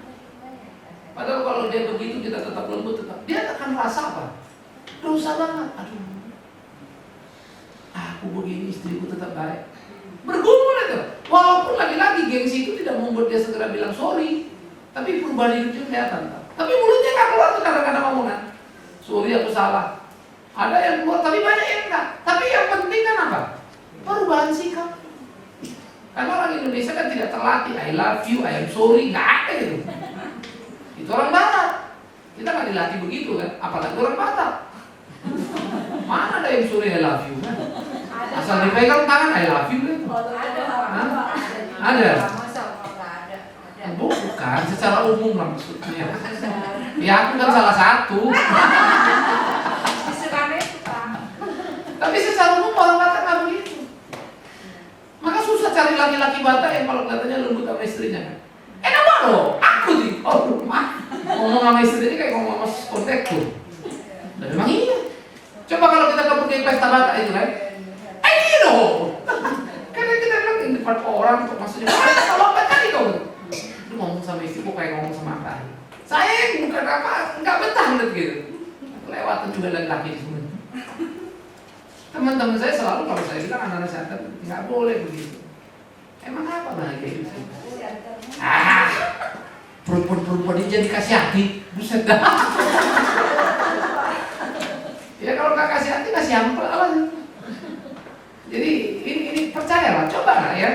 Nanti saya harap tahun depan ibu berdiri sini. Betul Pak. Ketika memandikan dia beres. Banyak perubahan aja yang terjadi. Jadi baik. Percaya, lakukanlah banyak hal, biarkan. Dan sama anak tadi, udah nggak usah debat. Artinya lakukan yang mesti kita lakukan. Kecuali dia salah, tegur ya. Sorry itu salah, kau jangan gitu. Tapi selebihnya dia mau berdebat apa, nggak salah dia nih. Ya, tapi kalau dia salah, tegur, kewajibannya mesti jalan. Jangan dimanjakan, jadi bahaya kan. Istrinya urus, sebagaimana kita urus. Ya, sampai dia mengalami kegelisahan itu sendiri. Tetapi kalau suami bilang lebih bagus kalian pergi sendiri, lebih bagus supaya mereka belajar mandiri. Jadi jangan sampai ibu yang suruh pergi sendiri, memang kalau kesannya kan kayak ngebuang kan, karena ributnya sama ibu. Kalau dia cocok bapaknya, lalu bapaknya bilang mendingan kau sendiri, lebih bagus itu. Biar dia ngurus. Karena orang ya sekali lagi ketika mandiri, ngurus rumah sendiri baru berasa tuh sakitnya kayak apa. Kita ini udah begini-begini baru pikir, aduh gila ya, mak kita dulu berjuang gitu kita gak hargai. Baru dia tahu. Mungkin lawan ributnya nanti istrinya. Tapi percayalah istri itu akan datang ke rumah. Inang, nangis dan dia itu cerita. Kesempatan kita baikin dia. Sudah bilang, udah dulu kalian begini lah, baik-baik lah. Kan? Tolong suaminya ngomongin lagi. Itu jadi poin kan? Tapi jangan mantu dulu lah. Suami dulu di dapur. Dapur itu urut maksudnya. Nanti pulang Pak, pegal kau. Kenapa rumahnya? Aku habis ikut wanita yang bapak. Sama siapa? Sama Bikman Serai. Iya. Pak Bikman bilang aku disuruh mendapur Bapak gitu. Biar dia telepon aku terima kasih Pak. Udah lama ketemu dapolan itu.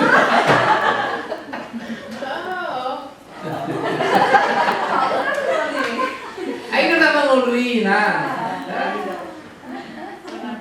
Tapi kalau udah aku situ itu RPK, kalau udah larut malam, apa itu matikan tuh berisik. Ya, memang ada cara yang jelek. Tapi yang bagus-bagus. Kan aku bilang pasang CD itu, putar di situ, pelan-pelan biar dia dengar tiap hari kan. CD khotbah itu putar begitu. Biarin dia dengerin. Jadi dia mau tunjukkan itu laki-laki Batak ini gini, ini sikapnya, dirinya. Stop, berhenti itu. Bukan radio itu sebetulnya masalah. Perintah dia membilang berhenti itu yang dia bangga. Jadi sebetulnya pesannya itu cuma satu, aku raja di sini. Simpel. Benar itu masalah anak-anak memanjakan itu juga dia. Kompensasi terhadap kesalahan yang dibikin. Saya bilang begini, kamu kok selalu sih hitung-hitungan sama anak begitu dia. Padahal prinsip saya bagaimana supaya mandiri gitu. Dan mendidik memang betul. bayar tidak bayar seperti yang bilang Bapak tadi kan, itu sudah lain soal, tapi ada peraturan kita. Sampai pernah saya bilang kalau memang apa dikasih sama yatim piatu juga boleh nggak dari sana saya. Pernah saya bilang begitu. Ya, terima kasihlah atas pengarahan. Bukan cuma pengarahan, perintah untuk dijalankan. Ini SK ini. Jadi Terganggu biar siapa? menjawab yang supaya bisa semakin baik kan. Loh, aku ini ngomong jawaban Tuhan lah, bukanlah itu aja. Jangan itu tunggu lagi jawaban Tuhan. Kok jawaban Tuhan ini tunggu? Tuhan bilang kasih suamimu dapol dia, mandikan dia. Enggak apa-apa. Bukan belum bisa bilang gini, aduh Pak berdoalah aku tutup, semoga aku dimampukan. Begitu. Jangan bilang belum bisa. Coba pegang tangannya dulu lah paling gampang. Masih ada nggak?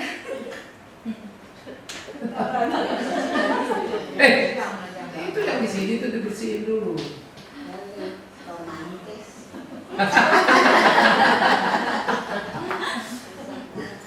Kadang-kadang ya kalau kita udah terpendam perasaan, rasa jengkel, benci, orang berubah pun kita nggak mau tahu. Karena Tuhan ya, kalau kita bikin dosa Tuhan marah kan ya. Tapi kalau kita bertobat Tuhan penuh nggak? Rangkul kan? Tapi kalau kita manusia, sekali lancung ke ujian, sesuatu itu orang nggak percaya, sadis kita ini. Udah berubah pun nggak percaya. Loh, nanti dulu ini bukan yang dulu ini orang. Memang dulu dia jahat banget, tapi dia berubah. Kan begitu. Ya. Jadi maaf Pak, di sini sama di sini aku masih selalu bertentangan. Kalau udah baca Alkitab selalu katakan begini, tapi kok kamu saya begini. Jadi aku yang bertanya, aku yang menjawab. Jadi bagaimana saya ini? Gampang, lakukan apa yang Tuhan bilang. Mula-mula gak enak, kedua jadi mudah. Kita ya kalau sama orang benci, rasanya lihat mukanya aja udah lempar kasarnya gitu ya. Tapi begitu kemudian kita tenang, kita lakukan sesuatu yang baik untuk dia, ini kita plong. Kita yang plong. Lakukan aja. Ya. Jadi itu kita mesti belajar. Saya udah bilang kita dulu ada orang yang menjengkelkan setengah mati. Kesel banget saya sama dia sendiri. Tapi ya udahlah lama-lama ini lupain ngapain itu sih. Satu waktu kita makan bang. Dia sebelah situ, kita sebelah sini. Pabrik mana? Jadi kita belum selesai kan? Saya bayarin. Dia pun kelimpungan. Gila. Karena dia tahu saya jengkelnya kayak apa sama dia. Dan dia tahu dia salah. Waktu saya bayarin dia tetap bingung kan? Buat saya memerdekakan diri saya. Saya bukan sekedar tidak berhitung, tapi ada kesempatan nih. Nggak selalu kan bisa ketemu pas di restoran, pas makan kan nggak selalu. Bagi saya itu berkat Tuhan. Nangkap maksudnya ya. Tapi situasinya nggak mengenakan. Karena dari berkat Tuhan lakukan. Nah itulah ini. Ya, jadi itu yang kita mesti kerjakan dalam hari-hari kita. Ya. Oke. Baik, udah ada lagi ya. Baik, selamat jadi ibu yang dibanggakan oleh anak-anak ya. Dan saya harap nanti ada anak-anak saudara-saudara kirim tulisan ke rekor mata kan. Di buku yang membanggakan. Terus judul di bawahnya, semua ini kami dapatkan setelah mengikuti seminar wanita yang terrakota. Rasanya seneng banget gitu ya. Pak, season yang terakhir ini Pak harusnya memang harus laki-laki seorang pangeran singgasana juga Pak. Masih disiapkan, tenang saja. Ya pria di singgasana kita lagi materi. Memang saya lagi mabuk urusin itu semua ya. Nanti mulai tahun depan sesi ini istri saya yang bawain dan saya akan. Hah? Iya, regenerasi nanti perempuan. Sama kalau dulu saya nggak boleh kuliah teologi, nggak boleh khotbah, nggak boleh. Kalau saya ngurusin anak. Ya terlalu banyak suami istri pendeta, nggak tahu. Fokusnya. Tapi saya penting. Sekarang anak-anak udah gede, nggak boleh sekolah, belajar lagi kan gitu ya. Walaupun umur kan juga bikin kita otak juga nyut-nyutan ya. Tapi nggak apa-apa lah, dia tos lapis juga dengar kita panjang. Jadi bisa. Itu saya prinsip saya pegang gitu. Jadi saya praktekin. Ya. Kan saya udah bilang istri saya kalau mau berkhotbah mah basisnya kuat setengah mati. Itu saya bertahun-tahun begitu di khotbah sekolah baru. Ya. Jadi secara doktrinal udah tutup mata lah kasar.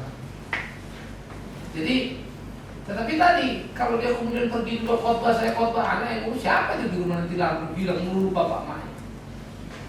Kita bikin. Jadi ada pola yang kita harus lakukan. Kerja sama, dulu dia kerja mau juga cukup lipat. Tetapi artinya, udahlah. Sekarang dia harus menjadi apa namanya kerja di sini. Jadi kita satu kantor. Pelayanan lah sekarang bukan kerja lagi. Jadi dia terima paling 20% dari gaji dulu. Ya, hilang loh sekian persen 80%. Memang iya. Buat rumah berasa, berasa banget. Ya. Kalau saya iyain istri saya sudah mau diminta jadi GM. Ya. General manager di satu media. Lalu itu teman saya bilang enggak, tapi itu udah stop sekarang. Nggak ada kerja lagi. Ya, saya dia dapat advertising manager. Ya. Waktu kemudian waktu teman saya ambil take over suara pembaruan dulu ya. Ayo dong, masuk lagi lah sini, gabung lah, bla bla bla, enggak. Kalau saya janji ya, berapa duit tuh? Semua yang kalau uang angkanya kan, tapi kan kita hidup bukan itu ya. Kita enjoy di sini pelayanan, walaupun kadang-kadang ngebatin. Gila banyak banget yang kita lepas, kita banting tulang kita, tapi mulut orang juga belum tentu memuji kita kan. Malah ada yang maki-maki kita, fitnah kita, anggap kita ini itu sakit loh. Ya, kadang-kadang enak pilihan dunianya kita pilih kan. Semua fasilitas apa komplit ini itu, tetapi beda, itulah pelayanannya. Jadi selama di Nigeria jangan pikir kalau sudah itu Tuhan baik-baik kita mulus semua enggak. Kerikil itu persoalan itu, nah itulah upah buat. Ingat itu ya, kerikil itu persoalan itu upah itu anugerah. Jadi ambil. Berat Pak. Loh, yang berat makin besar. Maksud saya Pak, ada sedikit saya cerita saya. Makin berat yang saya pikir, anakku yang nomor 6, dia berpacaran sama orang Palembang Muslim. Jadi kalau dia selalu datang, aku layani, saya ngomong, itu aku ngomong sama dia, terus selalu mengomongkan masalah agama. Jadi suami saya nggak terima. Kalau memang dia suka, dia Muslim begitu. Padahal saya nggak mau suka itu. Itu dia kita bilang karena laki-laki kan kita saya kalau sendiri tadi udah bisa membaca sikap suami. Pasti apa yang dilakukannya enggak menunjukkan sikap batin, tapi memang betul-betul opposite ya. Pokoknya aku beda dari istriku. Nangkap? Pokoknya aku beda aja. Mamamu nggak boleh, maju aja terus. Nah, itu yang sebab aku bilang tadi, berjuanglah ya, berubah hal yang mengagetkan mereka lakukan sampai semua tahu mama yang benar. Anak-anak ini kan kalau bikin salah dibenarkan orang tua bahagia banget deh. Padahal itu racun. Ya kan? Nah jadi itu yang saya bilang tadi, lakukan yang kita bilang tadi, berubah, tunjukkan perubahan perilaku. Walaupun ingat ini ya, mungkin di responnya nggak ngenakin, sakit aja lagi kita. Stop, jangan terusin. Apa yang mesti kerjakan? Sakit Pak, memang iya siapa bilang enggak? Itu saja sudah sakit. Ya, jadi saya nggak akan bilang ikut Tuhan nanti semua mulus beres. Enggak, justru pikul soal itu. Tambah berat banget ini Pak, justru besar anugerah ini. Berarti kita terhormat diberi kesempatan memikul soal itu. Jadi kalau kita nggak pikul, kita kehilangan kesempatan. Kan saya udah bilang, kita kalau mau hitung-hitungan kerja uang, malah lipat kita di luar sana. Hari ini kalau level saya ini, ya saya presiden direktur di perusahaan nggak kecil. Ya, istri saya mau kerja pun itu udah nggak usah ngomong pusing lagi gitu kan. Berapa uang yang kita bisa dapat? Kita lepas semua ke sana nggak ada uang, ya. Dipuji enggak juga. Sakit kan? Sakit. Kayaknya kita udah rela-rela jatuh diinjek pula lagi. Tapi itu hidup itu pelayanan. Akhirnya saya juga ngerasain apa? Berkat Tuhan besar. Ya. Akhirnya masih ketemu juga kawan, sahabat yang setia, yang murni. Kita ketemu orang-orang yang caring, yang apa. Kita ketemu semua. Dan kita ngerasain. Ya? Jadi pos marah, berat. Sama Mona Lisa juga ada pos marah. Itu sudah Mona Lisa? Mona Lisa? Dan Mona Lisa itu wanita paling mahal lukisannya. Jadi kekasihnya Michelangelo karena senyumnya penuh misteri. Jadi kalau senyum antara ini duka, suka, apa ya?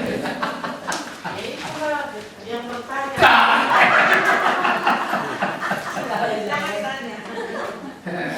Oke ya, selamat berjuang untuk hidup yang sederhana ya. Oke, kita akan berdoa. Ya.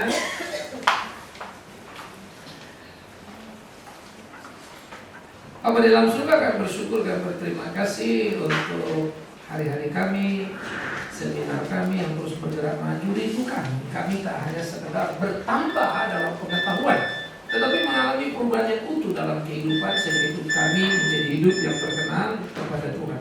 Karena itu tolong kami, pimpin kami dalam tiap langkah kami, mampukan kami memahami, menjalani hari-hari kami. Terima kasih Bapak, kami juga rindu supaya jadi ibu yang sungguh-sungguh membanggakan sehingga boleh menolong tiap anak-anak kami hidup takut akan Tuhan, berjalan di jalan Tuhan, dan menjadi penolong bagi suami kami sehingga sungguh-sungguh kami dipakai Tuhan untuk menguduskan keluarga kami kalau belum, dan makin meneguhkan keluarga kami jika sudah berjalan di jalan Tuhan, dan kami sungguh-sungguh jadi berkat nyata Tuhan hadir di dalam rumah. Kami mau berdoa secara khusus untuk anak Ibu Puspita yang bernama Eli supaya boleh mendapatkan pasangan yang seiman. Kami berdoa di dalam kerinduan kami supaya anak-anak kami tidak terjebak pada jalan yang salah sehingga tak mengulang langkah-langkah yang tak pas. Di ketika anak-anak muda menganggap biasa berpacaran dengan rekan tidak seiman, Tuhan tolonglah. Berikan kami kekuatan bijaksana sebagai ibu mengingatkan pada mereka biarlah kasih dan kuasa-Mu ada di dalam diri tiap kami sehingga kami menolong mereka menyadari pilihan-pilihan bertanggung jawab sebagai anak terang seharusnya kami dengan terang ini mencari rekan seiman dan terus bergumul di dalam Tuhan, takut akan Tuhan supaya kelak anak cucu kami boleh mempunyai kehidupan yang memuliakan nama Tuhan. Demi Yesus Kristus Tuhan kami naikkan doa dan permohonan kami biar Tuhan tolong pimpin kami. Dalam nama Yesus kami.